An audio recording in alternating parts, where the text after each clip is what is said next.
A beloved Georgia high school teacher went missing in 2005. More than 11 years later, 2 men are arrested, but will we ever know the truth of what happened? Tara Grinstead was a 30-year-old history teacher at the Irwin County High School in Issaquah, Georgia, when she was reported missing on October 24, 2005. Tara's best friend, Maria Woods Harbor, grew up with Tara in Hawkinsville, Georgia, about an hour north of Issaquah. She was radiant, says Maria. I mean, she had the biggest smile. She could tell you anything to make you feel better. Tara Grinstead had dreams of being a school administrator, and even someday a school principal. At the time she went missing, she was attending night school to earn a specialist degree. Tara Grinstead competed in beauty pageants to win scholarship money to further her education. In 1999, Tara Grinstead won the Miss Tifton pageant, which landed her a spot at the 1999 Miss Georgia competition. Her main goal was to win Miss Georgia, or at least to get to Miss Georgia, and she did, remembers Maria Woods Harbor. When Tara Grinstead no longer competed, she mentored other young women in the Issaquah area in the world of pageants. She just took me underneath her wing, remembers Dana Wilder. She taught me the ins and outs of interviews, hair and makeup, wardrobe. For around 6 years, Tara Grinstead dated Marcus Harper, a former Issaquah cop who joined the Army Rangers. Marcus was often overseas, and though they had broken up by the fall of 2005, friends say Tara was distraught about the relationship ending. Tara Grinstead was passionate about her job, teaching history at Irwin County High School. She was also the cheerleading coach. It was when she didn't show up at school on the morning of Monday, October 24, 2005, that friends and neighbors knew something was very wrong. When police entered Tara Grinstead's home, just down the street from downtown Issaquah, they found beauty supplies left out from when Tara had helped girls prepare for the local sweet potato pageant the Saturday before. Her bed was unmade and a bedside lamp was broken. Outside, in the front yard, investigators found a potential clue, a latex glove. It appeared that Tara may have left on her own, said former GBI Special Agent in charge Gary Rothwell. However, we had a glove, a latex glove, that we couldn't explain. So that gave us a stronger indication that something bad had happened. The latex glove was sent to a lab for testing. On the glove, lab techs identified Tara's DNA, and DNA of an unknown male. For years, rumors swirled around Issaquah, wondering what happened to Tara Grinstead, and who was responsible. Her dating life was closely examined, and authorities chased down leads across the country, but no one was named a suspect, or even a person of interest in her disappearance. In 2017, a woman named Brooke Sheridan came forward to the Georgia Bureau of Investigation, known as the GBI. She said her boyfriend, Bo Dukes, told her that he had helped his friend, Ryan Duke, cover up Grinstead's murder. The men had similar names but were not related. They had attended the Irwin County High School together, where Tara was a teacher. On February 21, 2017, Bo Dukes sat down for an interview with the GBI and told them that in October 2005, Ryan Duke came to him saying he had killed Grinstead and dumped her body in a pecan orchard that Bo Duke's family owned. Duke said that together, he and Ryan Duke burned Grinstead's body there in the orchard over the period of 2 days. After Bo Dukes went to the GBI, Ryan Duke, was arrested and charged with Tara's murder. Bo was arrested weeks later on charges relating to covering up the crime. In a voluntary interview with the GBI just before his arrest, Ryan Duke said he had been stealing from Tara's purse, high on drugs, when Grinstead came up behind him and he hit her. Ryan gave a DNA sample and it matched the unknown male DNA profile on the latex glove. In 2019, Bo Dukes, pictured, went on trial first in Wilcox County, Georgia, for charges related to helping conceal a crime. He was found guilty on all counts and sentenced to 25 years in prison.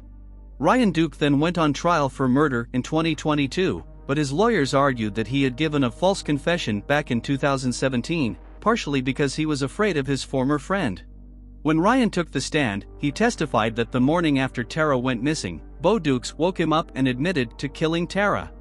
Ryan testified that he did not know how Tara died, but that he had gone to the orchard with Bo, and he helped move her body before Bo lit the fire. In closing arguments, Ryan's attorneys also argued that the latex glove with Ryan's DNA on it could have been planted outside Tara's house by Bo. On May 20, 2022, a jury acquitted Ryan Duke of malice murder, felony murder, aggravated assault and burglary but found him guilty of concealing a death.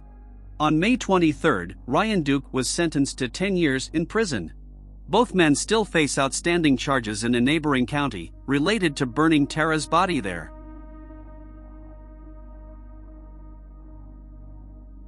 Eight years after Conrad Roy sat in his truck and took his own life after being goaded into suicide by girlfriend Michelle Carter, the 18-year-old's parents say they are still haunted and are doing all they can to make sure no other family suffers as they have. Conrad Henri Roy was born in the Massachusetts town of Mattapoisett in 1995. As a child and teen, he struggled with social anxiety and depression. He worked with his father, grandfather and uncle at his family's maritime salvage company, Tucker Roy Marine Towing and Salvage Incorporated, while attending high school. In 2014, he earned his captain's license from the Northeast Maritime Institute, along with graduating from Old Rochester Regional High School with a 3.88 GPA. He was a standout student and athlete, landing himself on the honor roll and competing in baseball, rowing crew and track and field events. After graduating from high school, Roy was admitted to Fitchburg State University, but he elected not to pursue his degree in business at the time. Roy met Carter before graduation. The pair reportedly met for the first time in Florida in 2012 when they both happened to be in the state on family vacations. They discovered that they lived less than an hour apart from each other in Massachusetts. From there, Roy and Carter struck up a romantic relationship and dated for 2 years. Although they were both from neighboring suburbs in Massachusetts, they only saw each other in person a handful of times after their plans to meet up kept falling through. However, the pair had an intense relationship that they kept alive over texts, as they exchanged thousands of messages on serious topics ranging from Carter's experience with eating disorders to Roy's struggles with depression. Before his death, Conrad Roy recorded several video diaries in which he discusses his struggle for normalcy.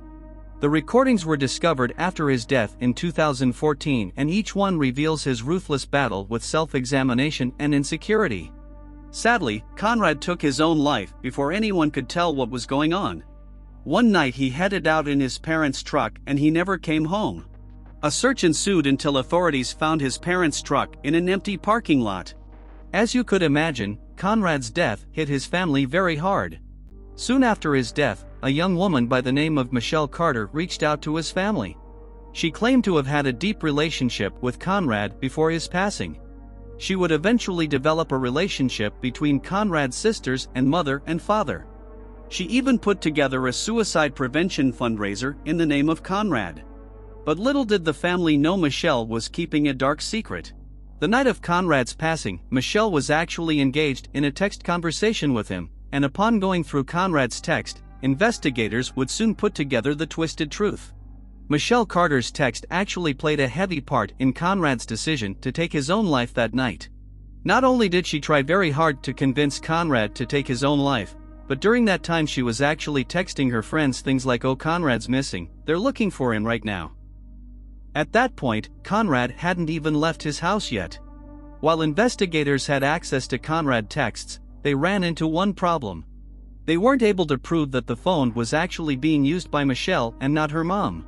Because the phone was registered to her mom, they couldn't prove in court that she was actually the one sending the texts. Although Michelle would become very close to Conrad's family, her phony friendliness would be short-lived because it was actually at this fundraiser where investigators were able to prove once and for all that the phone belonged to Michelle. What they did was they called her phone and they watched and recorded her picking it up. And what they found would only add to the sickening truth of the death of Conrad Roy. When they confiscated Michelle's phone, they were able to read and see thousands of text messages between the two. Her relationship with Conrad grew from an innocent teen love into a twisted and manipulating back and forth. Once the full length of Michelle's involvement with Conrad's death became clear, they broke it to Conrad's family. The young lady who had befriended them after Conrad's death was not the kind and innocent friend they once believed she was. Massive thread of texts revealed that Michelle went from trying to convince Conrad that his life was worth living to basically saying, "Screw it, kill yourself." She told Conrad things like, "You always say you're going to, but you never follow through." She basically bullied him into feeling guilty about not taking his own life, and sadly that continued until the fateful night of Conrad's death. The night of Conrad's death, he was in communication with Michelle through text and phone call. When the case went to court, Michelle was convicted basically for one reason. Conrad took his own life by poisoning himself with carbon monoxide. While he was doing this, he was both talking to Michelle on the phone and texting her. There was a point where Conrad got out of the truck scared and hopeless, probably looking for his long-lost friend Michelle to comfort him and talk some sense into him, but Michelle Carter was far from that friend. Her response was, "What are you doing? Get back in the truck." And because of that, the judge deemed it so that she was indeed responsible for coercing Conrad that night. The saddest part about this story is Michelle was convicted for involuntary manslaughter, sentenced to only 15 months in prison, 11 of which she served. Michelle Carter is a free woman. To anyone dealing with suicidal thoughts or tendencies, you are not alone. Call 1-800-273-8255.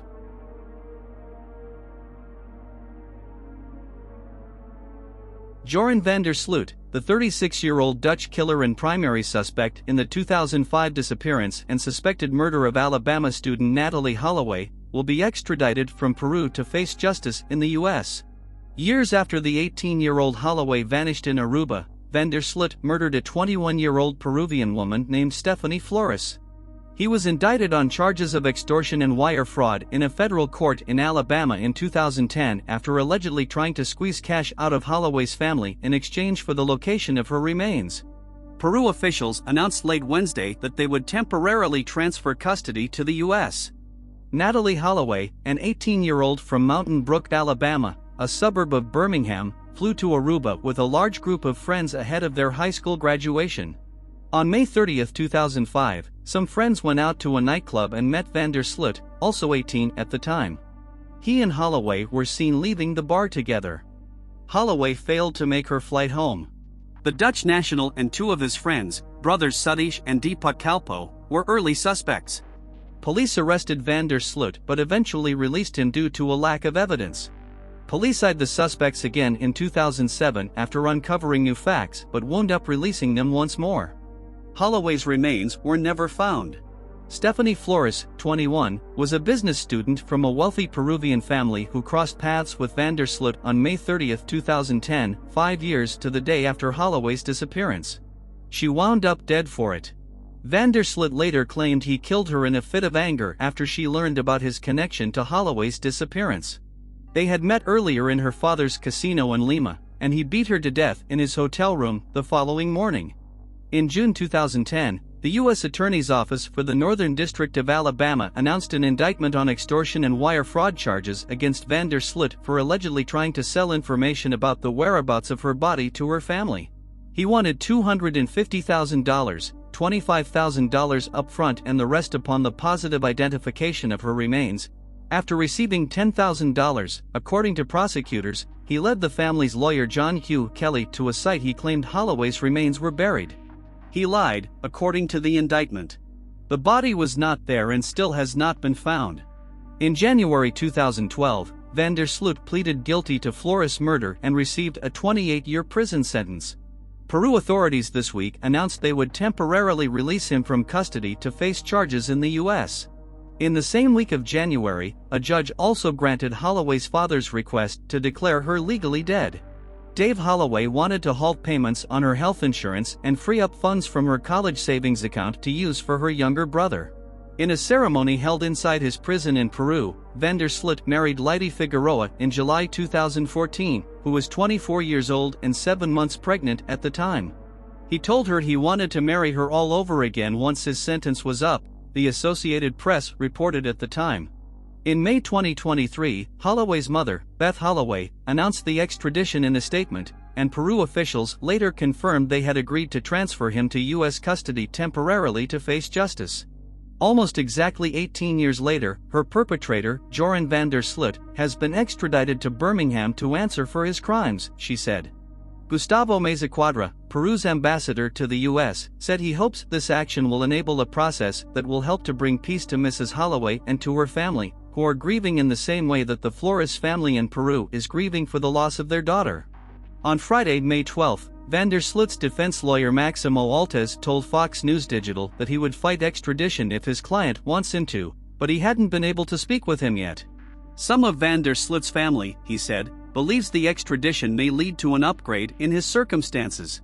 The Kalapalka prison is the worst prison in the world, Altes said of the maximum security prison where his client was being held.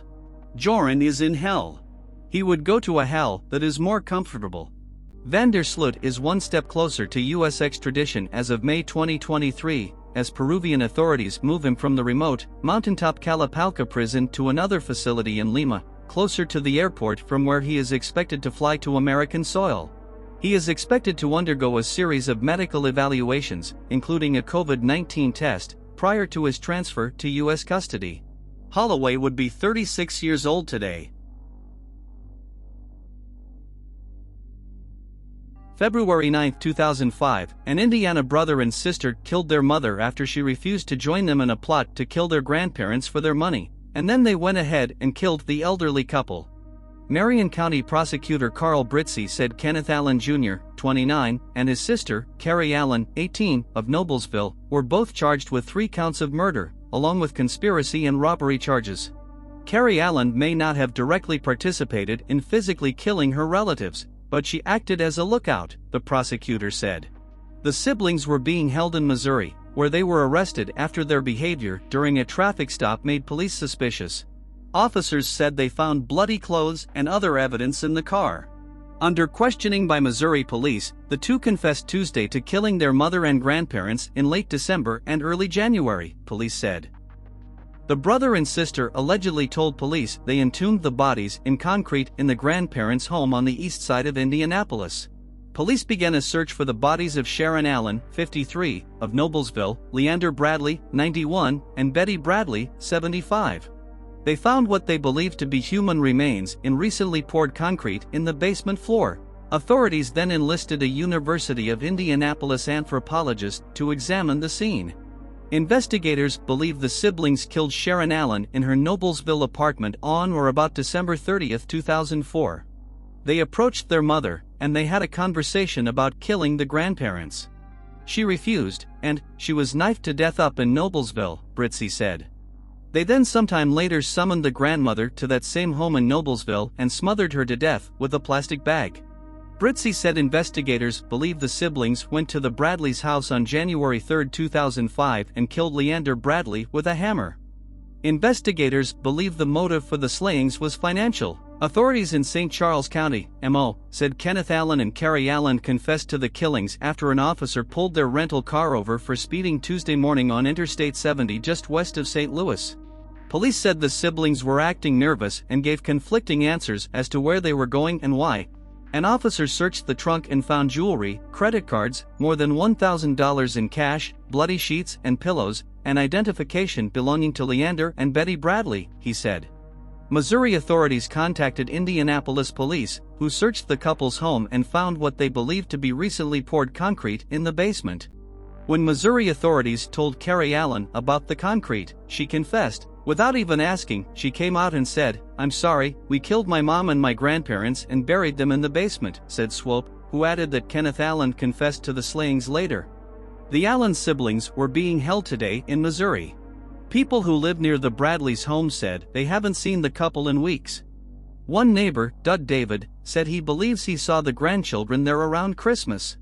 The grandson got a portable electric jackhammer out of the car and took it in, David said. What I thought was the granddaughter came running back out and grabbed a couple of 5-gallon buckets with shovels in them. David and other neighbors said they saw what they considered odd activity at the house recently. The whole neighborhood did, neighbor Merlin Andrews said. We all thought we should call them, just in case, and nobody did.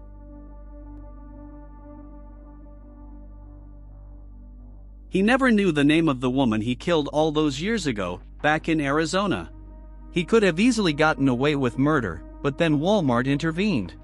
In 2015, jurors found a High Point man guilty of second-degree murder in the 1997 shooting death of a 17-year-old high school senior. Matthew Edward Gibson, 22, stared straight ahead, expressionless, as a courtroom clerk polled jurors about their verdict, which followed about 19 hours of deliberations over 4 days. Judge Jerry Cash Martin sentenced Gibson to a minimum of 13 years and 1 month in prison. Gibson's attorney, Robert Winfrey, said the verdict will be appealed. Prosecutors contended that Gibson urged his friend, Marcus Keon Harris, to fire a gun near a crowd of people who were hanging out in the 5 Points area of High Point after a high school football game September 6, 1997. Jacob Walker, who had started at cornerback for Andrews High School, was shot once in the head across the street from where Gibson and Harris stood. Gibson testified during the 2-week trial that he asked Harris to fire the gun because Gibson feared for his safety. Gibson had just escaped a fight with Reginald Briley, his ex-girlfriend's boyfriend. In their verdict, jurors rejected Gibson's claim that he was acting in self-defense. Gibson was found guilty even though he didn't fire the gun that prosecutors believe killed Walker. Under state law, a person who aids somebody in a crime can be just as guilty as the person who committed the crime. John Jones, the jury foreman, said he believed Gibson encouraged Harris to fire the gun. That tied the two people together, Jones said after the verdict in Guilford Superior Court in High Point. Gibson maintains that authorities have the wrong man, Winfrey said. "We are totally befuddled with the verdict," Winfrey said. All he did was seek to defend himself.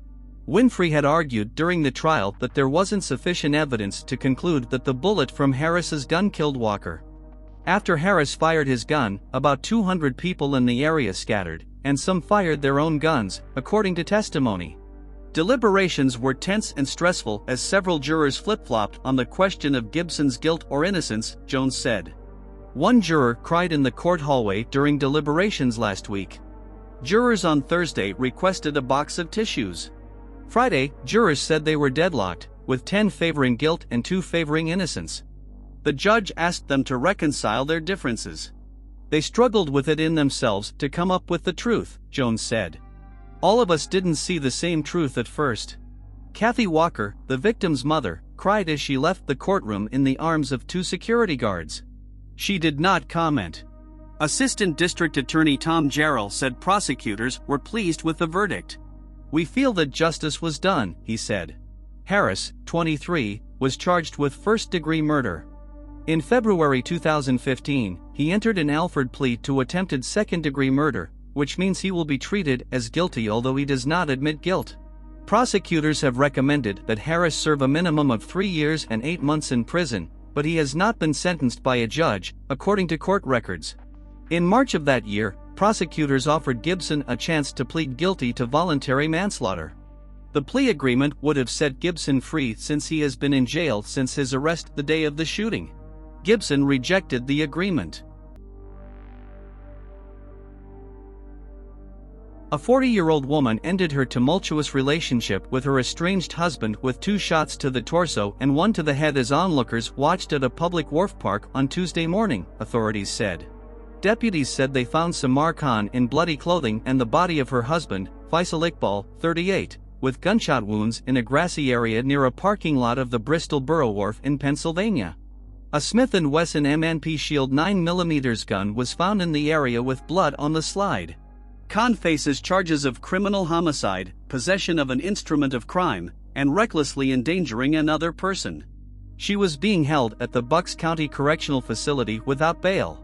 Witnesses told authorities Khan and Iqbal had been talking in the coastline area, and Khan was speaking loudly in another language before a pop sound was heard. Iqbal, who had been sitting, brushed at himself as if brushing something off, according to the probable cause affidavit filed in Khan's arrest. Iqbal stood up and began to wrestle with Khan. More gunshots were heard. The two then began to walk from the coastline to the parking lot area, where Iqbal told a witness to call 911. Khan allegedly shot Iqbal 2 times and he collapsed in a grassy area between the water and the parking lot. Khan then allegedly approached him while he was on the ground, raised a firearm at him with one hand, and shot him twice in the torso, the affidavit said. Khan then moved the gun to the area of Iqbal's head and fired an additional shot. After the shooting, Khan allegedly called her boyfriend, saying she had killed Faisal and needed him to pick up her son from the wharf. Khan stated that the pair were at the park to discuss their relationship, according to the affidavit. Khan said the meeting did not go well and that she killed Iqbal. Khan's boyfriend told police he had been in a relationship with Khan for over a year and knew Iqbal and Khan to have been in a previous relationship which had become tumultuous. The Philadelphia Inquirer reported that Khan had successfully applied for a protection from abuse order against her husband in February 2022, alleging he threatened her. He violated that order 2 months later by driving to her home and parking outside, the paper reported, citing court records. He was ordered to spend 2 months in jail for the violation. He served 23 days before being released again. Samar Khan's brother, Imran Khan, told the paper that his sister told him Iqbal berated and sometimes beat her. He gave her a lot of trouble, but I know she didn't want to kill him, Khan told the newspaper. It had to be self-defense, I know it. She was always thinking about her kids. The couple got married in their native Pakistan in 2009, had 3 children together and raised a 4th child of Khan's from a previous relationship, the Inquirer reported. The couple had filed for divorce, and Khan had contested Iqbal's claim for custody of the couple's 3 biological children. Blitzstein said Iqbal loved his children, and his murder was a tragedy beyond words.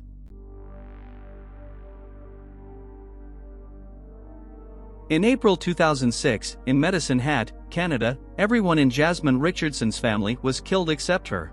But her life wasn't miraculously spared, nor was she heartbroken. That's because the deaths of the Richardson family were the result of a murder at the hands of 12-year-old Jasmine and her 23-year-old boyfriend, Jeremy Steinke. The horrifying killings shocked not only the 60,000-person community but the entire nation. Charged with 3 counts of first-degree murder, Jasmine Richardson was the youngest person convicted on multiple counts of murder in Canada's history. In 2016, she was set free. Why did a young girl carry out these unthinkable crimes? And why was she able to walk free? Jasmine Richardson and Jeremy Steinke met at a punk rock show, and before Richardson met Steinke, she was described as a happy and social girl. However, that changed once Richardson began seeing the 23-year-old Steinke, who was 11 years older. Richardson was instantly taken with the goth lifestyle as she'd become a member on the website vampirefreaks.com and would wear dark makeup to make herself look much older than she was. Jeremy Steinke's own upbringing wasn't as wholesome as Richardson's. His mother was an alcoholic, and her partner abused Steinke. Kids at school bullied him, and by the time he met Richardson, he had already attempted suicide. From the age of 13, Steinke had developed an elaborate persona. Wearing a vial of blood around his neck, he claimed to be a 300-year-old werewolf. When Jasmine Richardson's parents, Mark and Deborah, found out about the relationship, they prohibited their daughter from seeing Steinke. But Jasmine Richardson and Jeremy Steinke were in love. Livid at Richardson's parents, Steinke wrote on his blogging platform on April 3, 2006, "Payment. My lover's rents are totally unfair. They say that they really care. They don't know what is going on, they just assume. Their throats I want to slit, finally there shall be silence. Their blood shall be payment." But according to police reports, it was Richardson who first proposed the plan. In an email, she told Steinke she had a plan. "It begins with me killing them and ends with me living with you," she wrote. Jeremy Steinke was receptive to the idea, replying, "Well, I love your plan, but we need to get a little more creative with details and stuff." Jasmine Richardson reportedly told friends about the plans to kill her parents, but they either didn't believe her or thought she was joking. The night before the murders, the duo watched Oliver Stone's 1994 film Natural Born Killers. Then, on April 23, 2006, at her parents' home on a quiet residential street in Medicine Hat, Jasmine Richardson and her boyfriend followed through with their massacre. The next day, a neighbor told reporters that a young boy went over to his friend's house, Richardson's little brother, and thought he saw a body through the window. He ran home and told his mother, who then called the police. Inspector Brent Secondiak arrived on the scene and looked into a basement window where he saw at least one person on the ground. He called other officers for backup, thinking they may be able to save someone in the house. But nobody inside was alive. Mark Richardson, Deborah Richardson, and their 8-year-old son had all been brutally murdered. And one family member, the 12-year-old daughter of the dead couple, was missing from the scene. "It wasn't even in the realm of possibility that she was an accused," said Secondiak. Piecing the events together, the police found that Deborah was killed first after being stabbed at least a dozen times. Mark fought back with a screwdriver but was stabbed to death as well. Both parents' bodies were found in the basement. Upstairs in his blood-soaked bed, the youngest Richardson had his throat slashed open. Fearing Jasmine Richardson was a victim too, the police released a statement that said they were searching for the Richardsons' daughter regarding a serious family matter and sent out an Amber Alert. But after recovering evidence in her room and locker, investigators realized she was the prime suspect. A trail of digital evidence led to Jasmine Richardson and Jeremy Stanky, mainly consisting of the email exchanges between the two. They were tracked down and arrested in Stanky's truck. It was indicated that Stanky killed Richardson's parents downstairs, while she was upstairs in her brother's room. Witnesses testified that the two had admitted to the murders. One witness recounted Stanky saying that the victims had been gutted like fish. At her 2007 trial, Jasmine Richardson, who was only identified as JR at the time because of her age, pleaded not guilty. She said she had hypothetical conversations about killing her family, but didn't intend on ever going through with it. But she was found guilty by a jury for 3 counts of first-degree murder and given the maximum sentence for a youth, 6 years in jail followed by 4 years of supervision in the community. She was 13 by the time she was convicted. In 2008, Jeremy Stanky was convicted of 3 counts of first-degree murder as well. As he was 25 at the time of the conviction, he was sentenced to life in prison without parole for 25 years.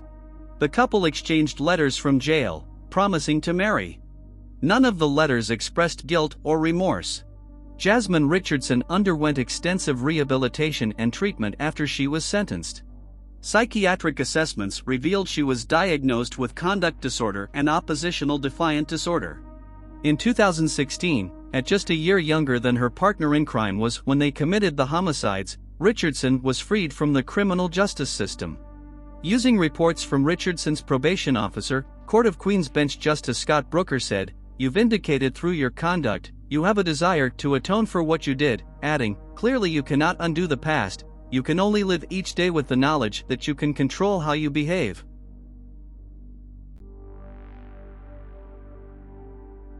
Police have launched a murder-suicide investigation into the deaths of an on-the-run con artist and her former husband. Julia Holmes, 63, was wanted by police in Northern Ireland over an £18,000 fraud and a warrant had been issued for her arrest. It is understood her badly decomposed body was found along with the body of her beekeeper husband Thomas Ruddle in a farmhouse by burglars. Tests have failed to confirm how they died, police have said. However, it is understood Holmes had suffered a gunshot wound.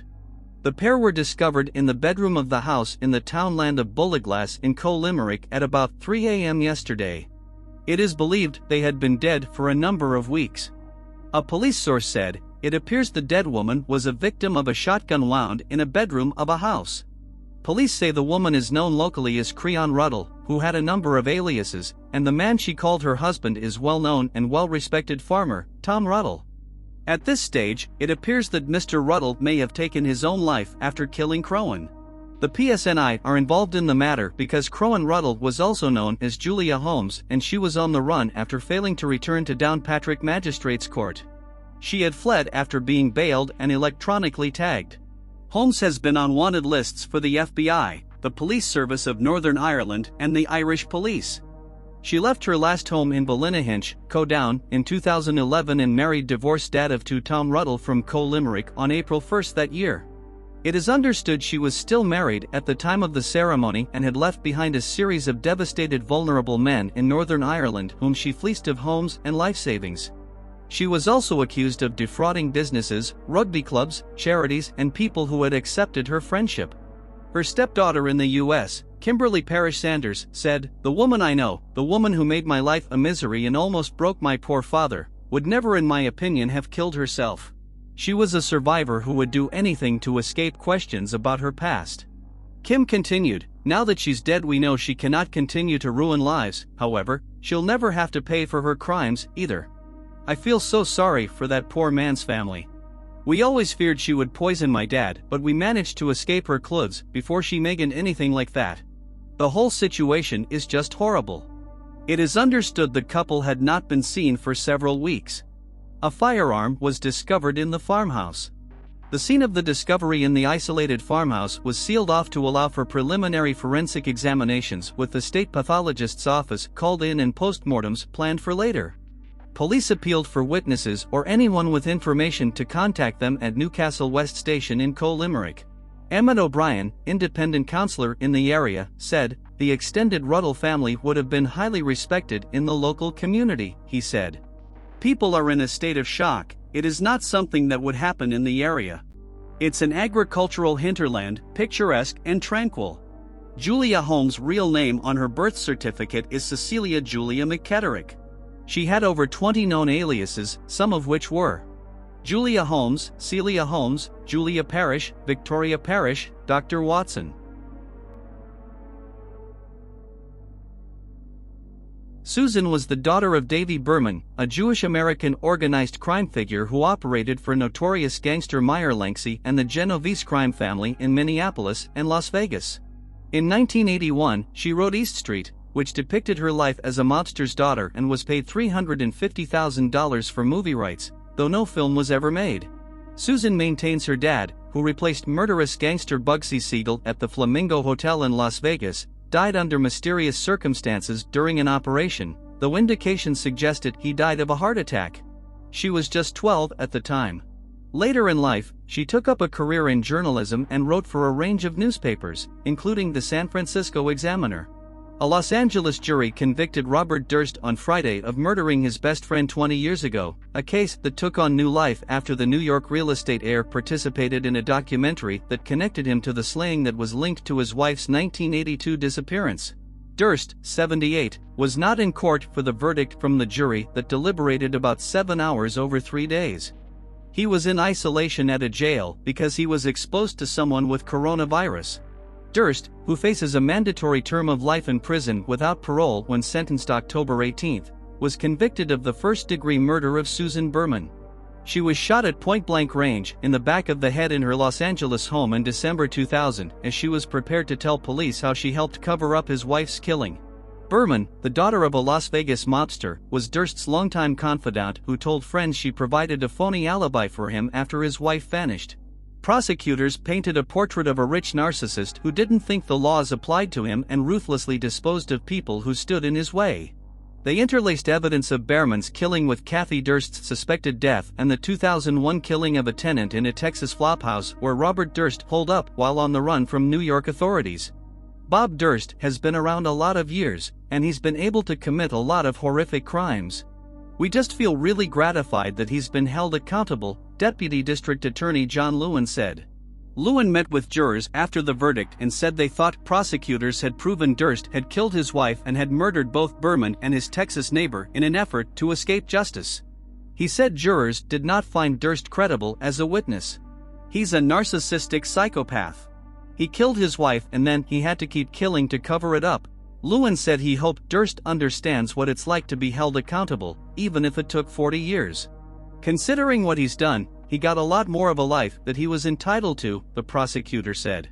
Durst was arrested in 2015 while hiding out in a New Orleans hotel on the eve of the airing of the final episode of The Jinx, The Life and Deaths of Robert Durst, in which he was confronted with incriminating evidence and made what prosecutors said was a confession. Durst could be heard muttering to himself on a live microphone in a bathroom, "There it is. You're caught." Durst's decision to testify in his own defense, hoping for a repeat of his acquittal in the Texas killing, backfired as he was forced to admit lying under oath, made damning admissions and had his credibility destroyed when questioned by the prosecutor. Defense lawyer David Chesnoff said Friday they believed there was substantial reasonable doubt and were disappointed in the verdict. He said Durst would pursue all avenues of appeal. The conviction marks a victory for authorities who have sought to put Durst behind bars for murder in 3 states. Durst was never charged in the disappearance of his wife, who has never been found, and he was acquitted of murder in Galveston, Texas, where he admitted dismembering the victim's body and tossing it out to sea. The story of Durst, the estranged scion of a New York real estate developer, has been fodder for New York tabloids since his wife vanished. He provided plot twists so numerous that Hollywood couldn't resist making a feature film about his life that eventually led to the documentary and discovery of new evidence in Berman's slaying. Durst ran from the law multiple times, disguised as a mute woman in Texas and staying under an alias at a New Orleans hotel with a shoulders-to-head latex mask for a presumed getaway. He jumped bail in Texas and was arrested after shoplifting a chicken sandwich in Pennsylvania, despite having $37,000 in cash, along with 2 handguns, in his rental car. He later quipped that he was the worst fugitive the world has ever met. Durst escaped close scrutiny from investigators when his wife disappeared. But his troubles resurfaced in late 2000 when New York authorities reopened the case. His lawyer told him to be prepared to be charged in the case, and he fled a life of luxury to Galveston, Texas, where he rented a cheap apartment as Dorothy Senior, a woman he pretended couldn't speak. He eventually dropped the disguise after mishaps that included walking into a men's restroom and igniting his wig at a bar while lighting a cigarette. Just before Christmas, he testified that he traveled to LA to visit Berman for a staycation with plans to see some of the tourist sites. Durst, who had long denied ever being in LA at the time of Berman's death, testified at trial that he found her dead on a bedroom floor when he arrived.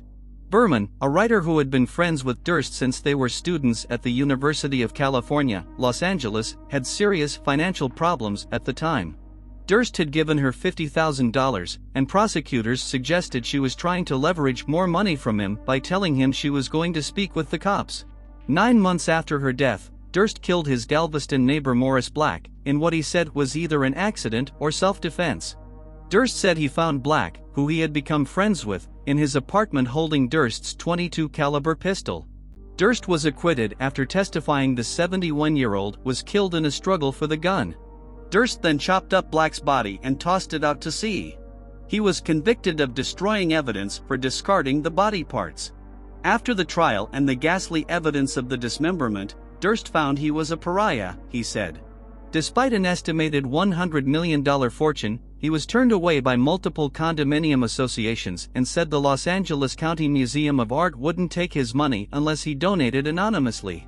Durst thought a 2010 feature film based on his life, All Good Things, starring Ryan Gosling as him and Kirsten Dunst as Kathy, had been largely accurate and painted a sympathetic portrait, despite implicating him in 3 killings.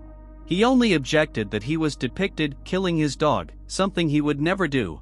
He reached out to the filmmaker and agreed to sit for lengthy interviews for a documentary. He encouraged his friends to do the same and gave the filmmakers access to boxes of his records. He came to deeply regret his decision after The Jinx aired on HBO in 2015, calling it a very, very, very big mistake. The documentary filmmakers discovered a crucial piece of evidence that connected him to an anonymous note sent to police directing them to Berman's lifeless body. Durst, who was so confident he couldn't be connected to the note, told filmmakers only the killer could have written the note. Filmmakers confronted him with a letter he sent Berman a year earlier. The handwriting was identical and Beverly Hills was misspelled as Beverly on both. He couldn't tell the two apart.